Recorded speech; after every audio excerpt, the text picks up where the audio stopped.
Hello friends, welcome to super Saheliya. Friends, आज मगनी दाळना dhokla गुजरातीओना favourite 4 वागे नास्तामां के पछी रात्रे डिनरमां हल्का फुल्का डायबिटिक पेशન્ટ माटे बेस्ट रेसिपी है। बिल्कुल चोखानो उपयोग करवाना नथी। मगनी दाळ छे जेने मैं 4 कलाक पहला पलाળી दीधी थी। 1/2 कप जेटली मगनी दाळ छे। पलाळ्या पछी दाणो सरस रीते फूली गयो छे। पाणी मैं बधुं ज एनुं एक्स्ट्रा जे हतुं ए ड्रेन करी लीधुं छे। હવે આમાં આપણે એડ કરી લઈશું 1/2 કપ જેટલા પૌંહા અને મગની દાળનું પ્રમાણ સરખું લેવાનું છે।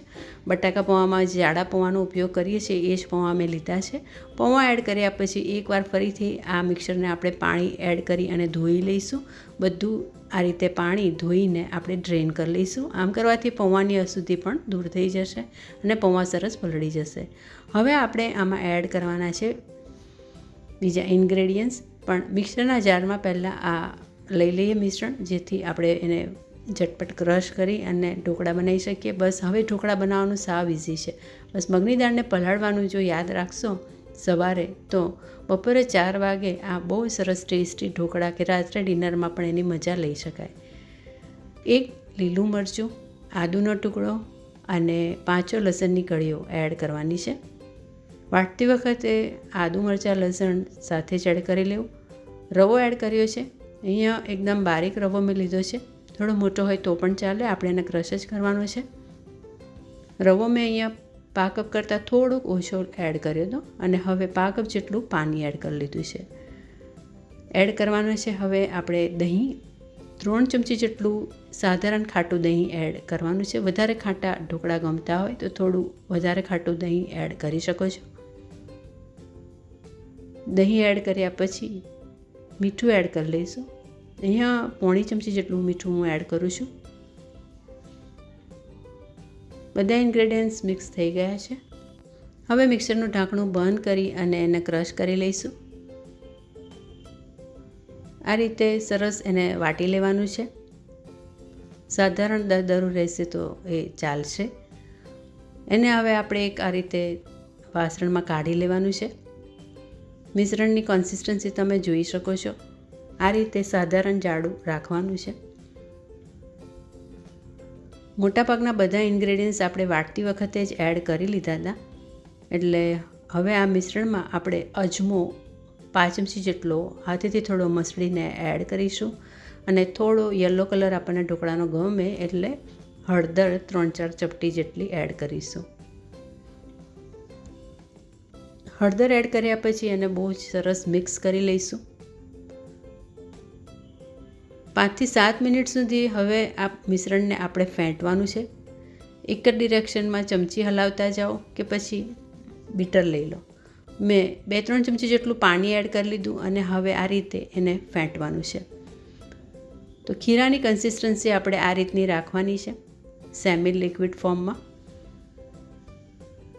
5 મિનિટ માટે એને આ રીતે હલાયા પછી 3 ચૂટકી ભર ખાવાનો સોડા એડ કરવાનો છે, કે પછી તમે ઈનો પણ થોડો આ રીતે એડ કરી શકો છો। મેં અહીંયા 3 ચપટી જેટલો ખાવાનો સોડા એડ કરી લીધો। ફરીથી આ મિશ્રણને મિક્સ કરી લેવાનું છે। બીજી બાજુ આપણે ઢોકળિયું મૂકી દઈશું। ઢોકળિયામાં પાણી લઈ લીધું છે। ગ્રીસ કરેલી સ્ટીલની પ્લેટમાં હવે આ મિશ્રણને આપણે સ્પ્રેડ કરી દેવાનું છે। મિશ્રણને આપણે સરખી રીતે, જે રીતે પાતળા કે થોડા જાડા ઢોકળા ગમતા હોય એ રીતે ક્વોન્ટિટી એડ કરવાની, પણ એ પહેલાં પ્લેટને સરખી રીતે ગ્રીસ કરી લેવાની ઓઇલથી। શીંગતેલનો ઉપયોગ કર્યો છે મેં અહીંયા થોડા પાતળા ઢોકળા બનાવ્યા છે, એટલે આ રીતે બધું જ મોટી પ્લેટમાં આ રીતે એડ કરી ઉપરથી થોડું લાલ મરચાંનો પાવડર સ્પ્રિંકલ કરવાનો, ઢાંકી દેવાનું, મીડિયમ હાઈ ફ્લેમ રાખવાનો છે। 10 મિનિટ માટે એને થવા દેવાનું છે। લગભગ 7 થી 8 મિનિટમાં જ ઢોકળા આપણા ચડી જતા હોય છે। પ્રોટીનથી ભરપૂર આ ઢોકળામાં આપણે પૌંહા અને રવો ઉમેર્યો છે, પચવામાં હલકા છે અને ખાસ કરીને જેને ચોખા ઓછા ખાવાના છે એના માટે ઢોકળાની આ બેસ્ટ રેસિપી છે। ટેસ્ટી અને પચવામાં હલકા આ ઢોકળા હેલ્થ માટે બેસ્ટ કહી શકાય અને ડિનરમાં કે 4 વાગે ભૂખ લાગી હોય તો ઝટપટ બની જાય।